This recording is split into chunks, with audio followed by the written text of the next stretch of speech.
স্বামীর বাসার ভাতের বড় দাম, কথার কিন্তু মিনিং আছে। স্বামীর বাড়ির ভাত খেতে হলে স্বামীর খোঁটা সহ্য করতে হয়, স্বামীর মায়ের খোঁটা সহ্য করতে হয়, স্বামীর বাবার ডিসরেসপেক্ট সহ্য করতে হয়, স্বামীর বোনের খোঁটা খেতে হয়, অনেক অসম্মান হজম করতে হয়, স্বামীর গালি হজম করতে হয়।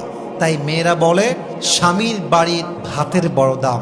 আমি কথা বলবো, কথা সত্য, তবে একটা কথা অ্যাড করতে হবে। যদি আপনার স্বামীর বাড়ির ভাতের দাম এত বেশি মনে হয়, তবে মাথায় রাখবেন বিয়ের পরে স্বামীর বাড়ির ভাতের দাম যে পরিমাণ বেশি, আপনার নিজের বাপের ঘরের ভাতের দাম তার চেয়ে বেশি। বুঝবেন, জাস্ট তালাকটা নিয়ে বাসায় যান, তাহলে বুঝবেন। জাস্ট তালাকটা হোক, বাসায় যান, 3 মাস থাকেন, 4 মাস থাকেন, 5 মাস থাকেন, স্বামী নাই তালাক হয়ে গিয়েছে, তখন বুঝবেন স্বামীর বাড়ি ভাতের দাম বেশি নয়, এখন তো মনে হচ্ছে বাপের বাড়ি ভাতের দামই বেশি হয়ে গিয়েছে। ঠিক কিনা বলেন? একজন তালাকপ্রাপ্ত মেয়ে লিখেছে, যদি একবার সুযোগ পেতাম, একবার চান্স পেতাম, বাপের বাসা ছাড়তাম, আজীবন লাথি খাই, গুতা খাই, অসম্মান খাই, স্বামীর ঘরে বসতাম, স্বামীর ঘরে বাঁচতাম। তালাকপ্রাপ্ত মেয়ের কথা এটা।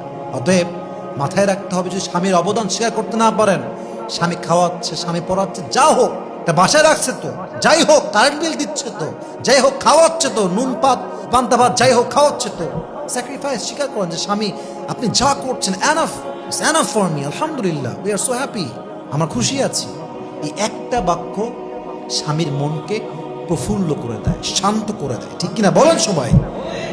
স্বামীর যে পরিবার, বাবা মা, তার ভাই, তার বোন, সবাইকে রেসপেক্ট দেয়, সম্মান করে।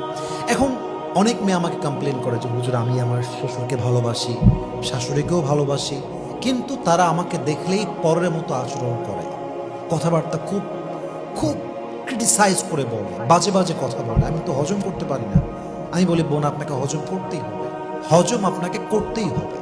আচ্ছা, একটা কথা ভাবেন তো, আপনার শাশুড়ি আপনার সঙ্গে রান্নাঘরে 2টা বাজে কথা বলেছে, অথবা ঘরে বসেছিলেন, 2-1টা কথা বলতে বলতে বাজে কথা হয়ে গিয়েছে, রাগ করে বললেন স্বামীকে, এই তোর ঘর করবো না, ঘর আমি ছাড়লাম। আমার অবাক লাগে সেই মেয়েদেরকে দেখলে, যে এই মেয়েরা শাশুড়ি একজন মায়ের মতো। আমি কথা ভুল বললাম না ঠিক বললাম? বলেন, শাশুড়ি মায়ের মতো, অবশ্যই তার মা এটা। আচ্ছা, এই শাশুড়ির সঙ্গে ঝগড়া হইল বলে আপনি ঘর ছাড়লেন, আপনি যে বাসায় গেলেন, আপনি তো মিয়া মায়ের সঙ্গে প্রত্যেক দিন উঠতে বসতে ঝগড়া করেন। হ্যাঁ, মেয়েরা ঝগড়া করে মায়ের সাথে, রান্নাঘরে ঝগড়া, খাইতে বসে ঝগড়া, রুমের মধ্যে ঝগড়া। তার মানে কি? একসঙ্গে থাকলে ঝগড়া হয়, স্বাভাবিক, ন্যাচার। তো আপনি মায়ের সঙ্গে ঝগড়া করলে সহ্য করতে পারেন কেন? ওইটা আপনার রক্ত। আর শাশুড়ির ঘরে সহ্য করতে পারেন না কেন? ওইটা আপনার রক্ত নয়। এই মাইন্ডসেট চেঞ্জ করেন। শাশুড়িকে একদম নিজের মায়ের মতো দেখবেন। শাশুড়ি ওল্ড জেনারেশন, আপনি নিউ জেনারেশন।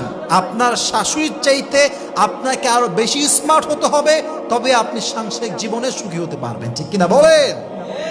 অনেক মেয়ে শাশুড়ির জ্বালায়, যন্ত্রণায় সংসার ছেড়ে দেয়, কিন্তু তাকে কৌশলী হতে হবে, স্মার্ট হতে হবে, বুঝতে হবে এই বাড়ি হোক আর সেই বাড়ি হোক, উভয় জায়গায় মায়ের সঙ্গে ঝগড়া আছে না নাই? Take it easy, make it easy. আপনি আপনার হাজব্যান্ডের সমস্ত রিলেটিভসদেরকে যতটুকু পারা যায় সম্মান করবেন।